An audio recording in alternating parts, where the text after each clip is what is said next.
তারপরে আমার মা আমাকে খুব কষ্ট করে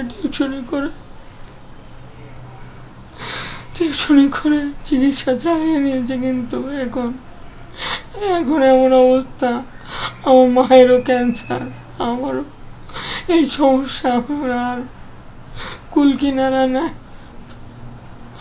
আপনারা যদি আমাদের দিকে না দেখেন, আমাদের যাওয়ার আর কোনো রাস্তা, আমরা সত্যিকার অর্থেই খুব।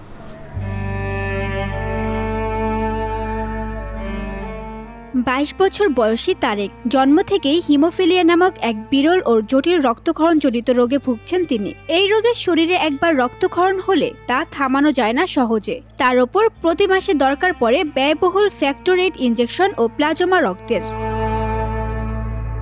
বাবা হারানো এই তরুণ এক সময় স্বপ্ন দেখত মানুষের মতো হেঁটে চলার, কিন্তু এখন তার শরীরের সব প্রধান জয়েন্ট, কোনোই হাঁটু আস্তে আস্তে বেঁকে যাচ্ছে, তার পা বাঁকা হয়ে গিয়েছে, চলাফেরা বন্ধের পথে। তারেক এখন কেবল হিমোফিলিয়াতেই নয়, ভুগছেন মাল্টিপল জটিল রোগে, সেলুলাইটিস, হাড়ের টিবি, গল ব্লাডার স্টোন। অর্থের অভাবে বন্ধ হয়ে গেছে নিয়মিত চিকিৎসা। ঢাকা মেডিকেল হাসপাতালেও আর সম্ভব হয়নি থাকার।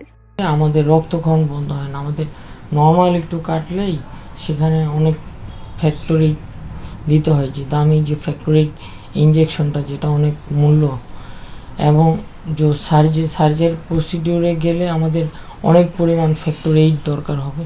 এটা সার্জারির আগে এবং পরে, এবং সার্জারি করার পরে দীর্ঘদিন ফ্যাক্টর 8 দিয়ে যেতে হবে। তো ফ্যাক্টর এই যে খরচটা, এই খরচটা বের করা আমার পক্ষে সম্ভব না। এই চরম সংকটের মধ্যেই আরও এক আঘাত, তার মায়ের শরীরে ধরা পড়েছে মরণব্যাধি ক্যান্সার।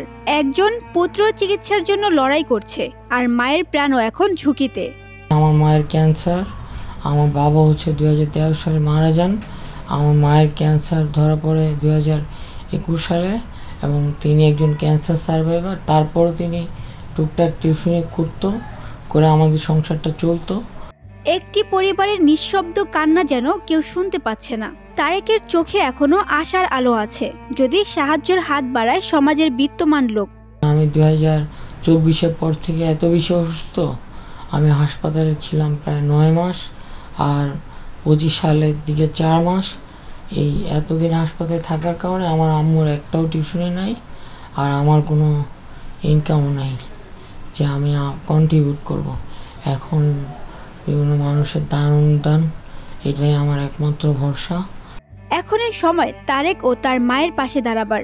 সাহায্য করতে পারেন চিকিৎসা ব্যয় বহনের মাধ্যমে, অথবা এই বার্তাটি আরও মানুষের কাছে পৌঁছে দিয়ে। তানজু হাবিবা, VOD বাংলা, ঢাকা।